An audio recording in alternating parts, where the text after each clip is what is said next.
বন্ধুরা, ঢ্যাঁড়সের এই রেসিপিটা আমি অনেক দিন আগে বাড়িতে বানিয়েছিলাম। সবার এতটাই ভালো লেগেছিল যে বারবার এটা বানানোর কথাই বাড়িতে বলে। তাই আজ যখন বানাবো তো ভাবলাম যে তোমাদের সাথেও শেয়ার করি। দেখো, ঢ্যাঁড়সের রেসিপি তো আমরা সবাই বাড়িতে বানিয়েই থাকি, কিন্তু একবার আমার মতন করে ঢ্যাঁড়সটাকে বানিয়ে দেখো। ভাতের সাথে তো ভালো লাগবেই, রুটি পরোটার সাথেও দুর্দান্ত লাগবে। নমস্কার, বেঙ্গলি পাকশালায় তোমাদের সবাইকে স্বাগত জানিয়ে আজকে ভিডিও শুরু করছি। দেখো, প্রথমেই আমি এখানে ভেন্ডি বা ঢ্যাঁড়সটাকে গোটা অবস্থাতে ভালো করে ধুয়ে নিয়েছি।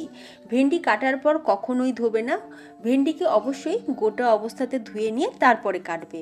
কাটার পর ধুলে কি হবে, ভেন্ডির মধ্যে যে আঠাগুলো সেগুলো কিন্তু ভাজার সময় কড়াইতে লেগে যাবে, ভাজাটাও ভালোভাবে হবে না। এবার ঢ্যাঁড়সটা কাটা হয়ে যেতে সাইডে রেখে দিয়েছি। অন্যদিকে এখানে আমি দুটো পেঁয়াজ নিয়েছি, আর পেঁয়াজে দেখো, পেঁয়াজের যে প্রত্যেকটা সেল সেগুলোকে আমি আলাদা করে নিচ্ছি।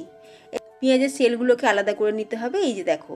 আর পেঁয়াজের যে ভেতরের ছোট অংশটা সেটাকে আমরা ছোট ছোট করে চপ করে নেব। তো পেঁয়াজের পাপড়িগুলোকে আমি আলাদা একটা বাটির মধ্যে তুলে রাখলাম, সাথে চপ করে নেওয়া পেঁয়াজটাকেও আলাদা করে তুলে রেখে দিয়েছি। এবার দেখো, এবার আমরা নিয়ে নিচ্ছি আম। এখানে আমি কাঁচা আম নিয়েছি ঠিকই, তবে আমটা অনেক দিন থেকে আমের মধ্যে কালার এসে গেছে, তো তোমরা কাঁচা আম দিয়ে করবে। আর এখানে আমি পুরো একটা গোটা আম নিইনি, একটুখানি আম আমি রেখেও দিয়েছি। আর যদি তোমরা বেশি একটু টক পছন্দ করো তাহলে গোটা আমটাও দিতে পারো, সেটা তোমাদের টেস্টের উপর ডিপেন্ড করবে। আচ্ছা, এবার অন্যদিকে গ্যাসের উপর একটা কড়াই বসিয়েছি, আর তাতে এক চামচ গোটা ধনে আর 4টে গোটা শুকনো লঙ্কা একটু ড্রাই রোস্ট করে নিয়ে আমরা এটাকে গুঁড়ো করে রাখবো। তবে একদম পুরো মিহি পাউডার করব না, ক্রাশ করে রাখবো। তো মশলাটা ড্রাই রোস্ট করে তুলে রেখে দিয়েছি। এবার কড়াইতে দিয়ে দিচ্ছি সর্ষের তেল। তেলটা খুব ভালো করে গরম হয়ে যেতে আমরা দিয়ে দিলাম কেটে রাখা ঢ্যাঁড়স বা ভেন্ডি। আচ্ছা, এবার দেখো, ঢ্যাঁড়স বা ভেন্ডি আমরা তেলেতে দেওয়ার পর ঢ্যাঁড়স বা ভেন্ডিটাকে আমরা খুব ভালো করে একটু ভেজে নেব, মানে 70 to 80% আমরা কুক করে নেব। ঢ্যাঁড়সটা যখন ভাজা হয়ে যাবে, ঠিক নামানোর আগে আমি একটু নুন দিয়ে দেবো। ঢ্যাঁড়স ভাজার শুরুতে তোমরা যদি নুন দিয়ে ঢ্যাঁড়সটা ভাজো তাহলে দেখবে ঢ্যাঁড়স থেকে ওই আঠা ছেড়ে দেয়, ভাজাটাও ভালোভাবে হয় না। যদি ভাজার শেষে একদম নুনটা অ্যাড করো তাহলে দেখবে ঢ্যাঁড়সটা পুরো একদম একটা একটা থাকে, ঝুরঝুরে থাকে। এটা কিন্তু একটা দারুণ টিপস, তোমরা ট্রাই করে দেখতে পারো। এবার ঢ্যাঁড়সটা ভেজে তুলে রাখার পর কড়াইতে একটু তেল দিয়ে তাতে পেঁয়াজের পাপড়িগুলোকে দিয়ে 30 সেকেন্ড একটু ফ্রাই করে নিয়েছি। আচ্ছা, এবার আবারও আমরা কড়াইতে দিয়ে দিলাম সর্ষের তেল। তেল গরম হয়ে যেতেই ফোড়নে দিয়ে দিয়েছি কালো জিরে, আর যে পেঁয়াজটা আমরা চপ করে রেখেছিলাম সেই পেঁয়াজটা। কালো জিরে আর পেঁয়াজটা দিয়ে একটু ভালো করে ভাজা ভাজা করে নেওয়ার পর দিয়ে দিচ্ছি রসুন। রসুনের ফ্লেভারটা এই ঢ্যাঁড়সের রেসিপিতে খুব ভালোভাবে যায়। আর রসুনটাকে আমি এখানে 8 কোয়া রসুন নিয়েছি, চপ করে নিয়েছি, দিয়ে রসুনটাকে একটু ভালো করে ফ্রাই করে নিয়েছি। এবার গোটা ধনে আর শুকনো লঙ্কা যে আমরা ক্রাশ করে রেখেছিলাম সেই মশলাটাকে দিলাম, দিয়ে এবার দিয়ে দিচ্ছি বাকি মশলাগুলো।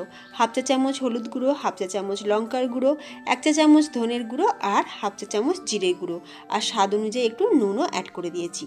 এবার মশলাগুলোকে দিয়ে একটু ভালো করে ভাজা ভাজা করে নিলাম পেঁয়াজের সাথে।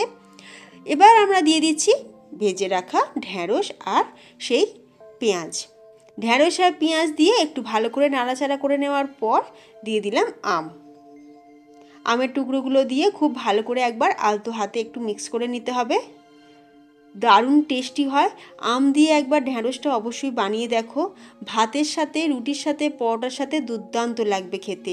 সকালের টিফিনে বা রাতের ডিনারে তোমরা কিন্তু অবশ্যই একবার বানিয়ে খেয়ে দেখো। আমি 30 সেকেন্ডের জন্য একটু চাপা দিয়ে দিয়েছিলাম।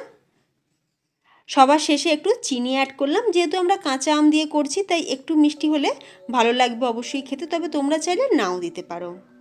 তো দারুণ টেস্টি আম দিয়ে ঢ্যাঁড়স একদম তৈরি। তোমরা অবশ্যই বাড়িতে ট্রাই করে দেখো, আর বাড়িতে বানালে আমাকে কমেন্টে জানাবে তোমাদের কেমন লাগলো। আজকের রেসিপি ভালো লাগলে ভিডিওতে লাইক দিও, শেয়ার করো, তার সাথে চ্যানেলটি সাবস্ক্রাইব করে পাশে থাকা বেল আইকন অবশ্যই প্রেস করে রাখবে আমার নেক্সট ভিডিও আপলোডের নোটিফিকেশান সবার আগে পাওয়ার জন্য। তো ফ্রেন্ডস, ভিডিওটা আমি এখানেই শেষ করছি। তোমরা সকলে ভালো থেকো, ধন্যবাদ।